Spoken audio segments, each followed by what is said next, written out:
For latest updates, subscribe to our channel and press the bell icon.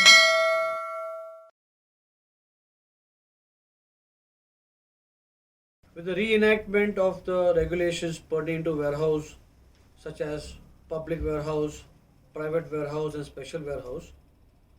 the government also enacted Wide Notification number 67 of 2016, Warehousing Goods Removal Regulations,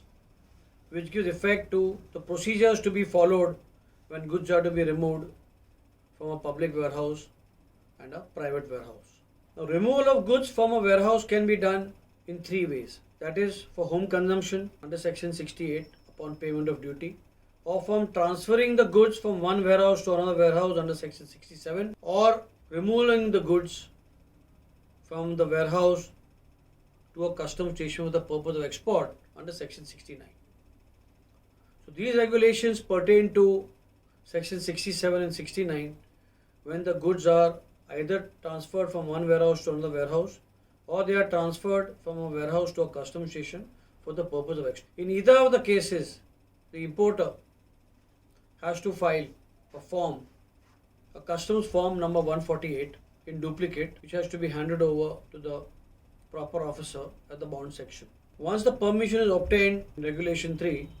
Regulation 4 states that the proper officer or the bond officer that is in charge of the warehouse will affix a one-time lock before the removal of the goods, either from one warehouse to another warehouse in terms of section 67, or from the warehouse to the customs station in terms of section 69. However, the PC or the CC has got the power to waive affixing a one-time lock depending upon the nature of the goods, the transit time required to move the goods from one place to another. Regulation 6 talks about the conditions required when the goods are moved from one place to another. So the owner of the goods must, within 1 month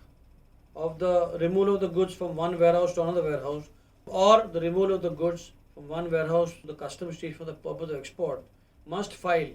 re-warehousing certificate or comply with the requirements that the goods have been correctly moved from one warehouse to another, or from the warehouse to the customs station for the purpose of export. And if this is not done within the stipulated time of 1 month or any extension which has been given, then the owner of the goods will be liable to pay the duties along with interest, fines and penalties as applicable under law. These regulations, however, are not applicable to the mover, that is manufacturing other operation and warehousing regulations which are under the ambit and scope of section 65, and these regulations mainly pertain to section 58, section 57 and 58A.